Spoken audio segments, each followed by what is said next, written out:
I will throw this league under the bus and make sure it fails if you give me an NFL franchise. And he buys this team, and everyone thinks he's a savior, and he spends money. He's putting money into this team. He signs a of guys from the NFL. He signs chief safety Gary Barbaro.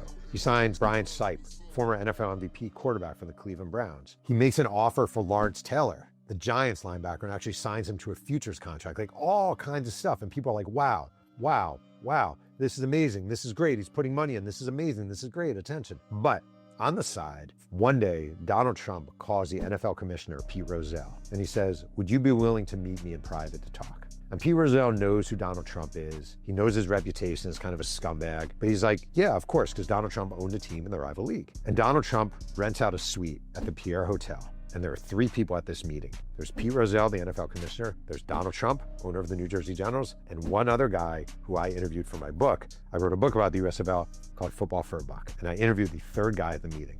And this meeting was never discussed before. And here's what happened. Donald Trump meets with Pete Rozelle. Pete Rozelle says, what do you want? Why am I here? Donald Trump says, I want an NFL franchise. I want my team in the NFL. And Pete Rozelle says, well, that's not going to happen. And Donald Trump says, not in these exact words, but this is the offer he makes. I will throw this league under the bus and make sure it fails if you give me an NFL franchise. And Pete Rozelle is no dummy. He's been around, he's savvy, he's smart. He knows that Donald Trump once made a half-baked bullshit offer to buy the Colts from the Irsay family. He knows Donald Trump's reputation for not paying vendors. He knows Donald Trump's reputation as a sleazebag, scumbag full of He says to Donald Trump, as long as I'm involved in the NFL, as long as my heirs are involved in the NFL, you will never have anything to do with this league.